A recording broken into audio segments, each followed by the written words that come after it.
आज हम इस वीडियो में कवर करेंगे एनसीईआरटी क्लास 6 का हिस्ट्री चैप्टर नंबर 2। और देखिए इस चैप्टर का नाम है पहला आखेट, खाद्य संग्रह से भोजन उत्पादन तक। ठीक है, तो समझते हैं कि आखेट मतलब कि शिकार करना, खाद्य संग्रह में खाने पीने की वस्तु, और संग्रह मतलब इकट्ठा करना। ठीक है, और जो इसमें एग्ज़ाम की दृष्टि से महत्वपूर्ण है सिर्फ उन्हीं को पढ़ेंगे, बाकी को हम स्किप करते चलेंगे। जो एग्ज़ाम के लिए महत्वपूर्ण है सिर्फ उन्हीं को देखेंगे।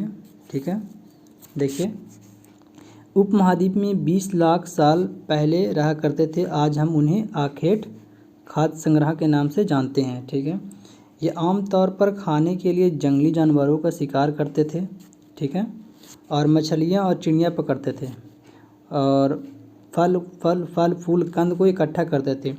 आखिर खाद्य संग्राहक लोग आखेट खाद्य संग्राहक लोग समुदाय एक स्थान से दूसरे स्थान पर घूमते रहते थे। ऐसे घूमने का कई कारण है। ठीक है, घूमने का कई कारण है और उन्हीं कारणों को आज समझेंगे। पहला कारण है कि एक जगह पर रहने के कारण वहाँ के संसाधन खत्म हो जाते थे। ठीक है, एक जगह पर लोग रहते थे, वहाँ के क्या होगा, संसाधन खत्म हो जाएगा। ठीक है, और इसका दूसरा इसका कारण हो गया आपका, तो दूसरा कारण हो गया आपका इसका हो गया, जानवर जब शिकार करने के लिए जाता था तो उनका पीछा भी इन लोग करते करते वहाँ तक पहुँच जाता था। ठीक है, तो उनसे भी स्थान इसका परिवर्तन हो। तीसरा कारण हो गया क्या, तीसरा कारण है आपका मौसम परिवर्तन। जब वहाँ पे सूखा पड़ने लगा तो वहाँ से लोग परिवर्तन करने लगे, दूसरे स्थान पर जाने लगे। मौसम परिवर्तन के कारण भी लोग एक स्थान से दूसरे स्थान पर जाने लगे। ठीक है, और चौथा कारण आपका क्या हो गया, चौथा कारण हो गया पानी की उपलब्धता। अगर पानी जहाँ पे अच्छा होगा तो वहाँ पे आबादी उसका बसेगा। ठीक है, और पानी के नहीं रहने के कारण वहाँ से लोग परिवर्तन किए हैं। आखेट खाद्य संग्राहक लोग वहाँ से परिवर्तन किया है। अच्छे देखिए, पुरातत्व विभाग को कुछ ऐसे वस्तु मिले हैं जिसका निर्माण उपयोग आखेट खाद्य संग्राहक लोग किया करते थे। ठीक है, और ये लोग क्या करते हैं, पत्थर जैसे काम के पत्थरों का यूज करते थे, लकड़ी का, हड्डियों का क्या औजार बनाते थे ये लोग। ठीक है, ये देखिए पत्थर का औजार है, ये पत्थर का औजार। जैसे जैसे मानव विकास करते गया वैसे वैसे उसका औजारों में परिवर्तन आने लगा। जब वो पहाड़ से जब नीचे की ओर उतरने लगा वैसे वैसे उसका औजारों में परिवर्तन आने लगा। तो ये इससे जानवर के खाल को उतार रहे हैं और इससे जानवर के खाल को सी रहा है। ये पूरा स्थल है, और पूरा स्थल को हम देखेंगे कि पूरा स्थल कहाँ से कौन कौन सा मिले हैं। ठीक है, और ये पूरा पाषाण काल की एरिया हो गया। हम देखते हैं इसको पहले, ये क्या पूरा पाषाण काल हो गया, नव पाषाण काल हो गया, महापाषाण काल हो गया। पूरा पाषाण काल को रेड से दर्शाया गया है और नव पाषाण काल को इनसे दर्शाया गया है।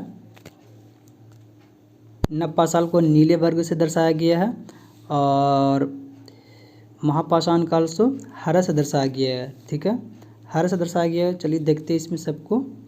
देखिए, तो इसमें आपको जितना भी ये रेड वाले मिल रहे हैं, ये क्या ये रेड वाले सब मिले, ये पूरा पाषाण काल हो गया। भीमटेक पूरा पाषाण काल, कुरनूल के गुफा कुरण पाषाण, हुनसिंह कुरण पूरा पाषाण काल। ठीक है, देखिए अब ये मेहरगढ़ हो गया। अब देखिए यहाँ पे ये मेहरगढ़ हो गया, इनको देख रहे हैं, हाँ मेहरगढ़। ठीक है, तो मेहरगढ़ से जितने भी आप नीले वर्ग देख रहे हैं, ये नीला वर्ग। ठीक है, जितना भी ये नीला देख रहे हैं, सब नीला देख रहे हैं, तो यहाँ से कृषि और पशुपालन होने का साक्ष्य मिला है। क्या मिला, नीला वर्ग से कृषि और पशुपालन होने का साक्ष्य मिला इस नीला वर्ग से। ठीक है, अब हम लोग एक एक करके इसको देखते हैं। पहले मेहरगढ़। ठीक है, तो मेहरगढ़ हो गया सुलेमान और किरतर पहाड़ी के बीच मेहरगढ़ है। और मेहरगढ़ के पास सबसे महत्वपूर्ण दर्रा बोलन दर्रा है, और जिससे ईरान जाने के लिए सबसे महत्वपूर्ण रास्ता है। इसी के बगल में क्या है, ये पाकिस्तान वाले पूरा एरिया है, ये सिंधु बह रहे हैं यहाँ पर से बगल में। और ये मेहरगढ़ सुलेमान और किरतर पहाड़ी के बीच स्थित है। ये बोलन दर्रा, यहाँ से ईरान जाने के लिए सबसे महत्वपूर्ण रास्ता है ये। मेहरगढ़ के पास स्थान जो है वह क्या है, समतल स्थान है, समतल स्थान है यहाँ पे। और देखिए यहाँ पे समतल स्थान हो गया यहाँ पे, और समतल स्थान के साथ साथ यहाँ पे हरा भरा भी है। और मेहरगढ़ के पास सबसे पहले लोग, स्त्री या पुरुष, सबसे पहले यहाँ पे जौ का और गेहूं का कृषि किया गया। सबसे पहले जौ और गेहूं का कृषि किया गया, और फिर जानवरों को पालतू भी बनाया गया। कहाँ पे, मेहरगढ़ में जानवरों को पालतू भी मेहरगढ़ में बनाया गया।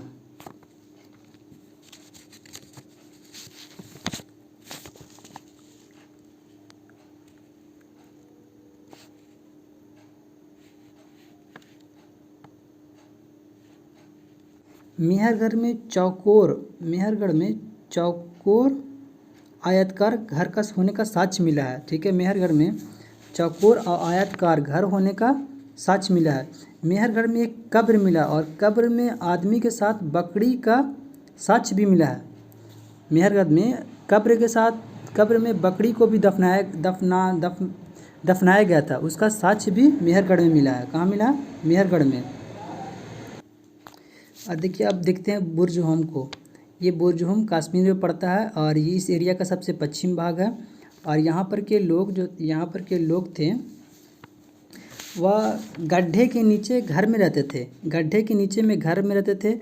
और उन्हीं गड्ढे को, घर को क्या कहते हैं, गर्तवास होम कहते हैं, गर्तवास कहा जाता है। ठीक है, और ये गड्ढे में इसलिए रहते थे उसमें क्योंकि ठंडी हवा से राहत मिलता था उनको, ठंडी हवा से उनको राहत मिलता था।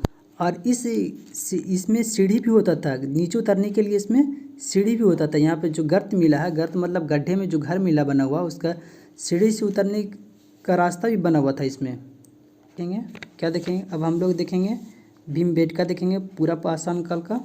ठीक है, तो भीमबेटका के बारे में कहा जाता है कि आदि मानव के लोग यहाँ रहते थे। ठीक है, भीमबेटका में आदि मानव के लोग रहते थे, और ये रिहायशी इलाका था।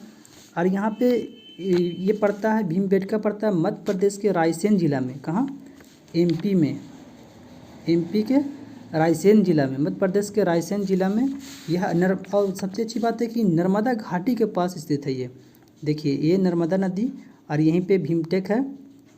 ठीक है, और ये नर्मदा घाटी के पास में था, स्थित है यहाँ पे, नर्मदा नदी घाटी के पास स्थित है। और 2003 में इसको यूनेस्को में शामिल किया गया, भीमटेक गुफा को। एक पूरा पाषाण का स्थल है कुरनूल की गुफा, यहाँ से आग जलाने का साक्ष्य मिला है। यहाँ पर से आग जलाने का, कुरनूल की गुफा से यहाँ पे राख का ढेर मिला है। तो इससे यह पता चलता है कि यहाँ पर के लोग आग जलाते थे। तो इसी प्रकार इसका चैप्टर ये हो गया पूरा। और इसमें देखिए ये चित्र है, ये जानवर का पीछा करते हुए इसका चित्र है। ये भीमबेटका ये सब पढ़ा दिए आपको, ये सब पढ़ा दिए हैं। ये देखिए पूरा स्थल क्या है, तब पूरा स्थल वह स्थान को कहते हैं जहाँ औजार, बर्तन और इमारतें जैसे वस्तुएं मिलते हैं, उसको पूरा स्थल कहते हैं। देखिए आरंभिक काल को पूरा पाषाण काल कहते हैं। पूरा पाषाण काल दो शब्दों से मिलकर बना है। पहला है कि प्राचीन मतलब पूरा मतलब प्राचीन, और पाषाण मतलब पत्थर। इसमें तो पत्थरों के औजारों का महत्व को बताया गया है। ठीक है, पूरा पाषाण काल 20 लाख साल पहले से 12,000 साल पहले का माना गया है। ठीक है, इस काल को 3 भागों में बांटा गया है। पहला आपका हो गया प्रारंभिक, मध्यकाल और उत्तर पूरा पाषाण काल।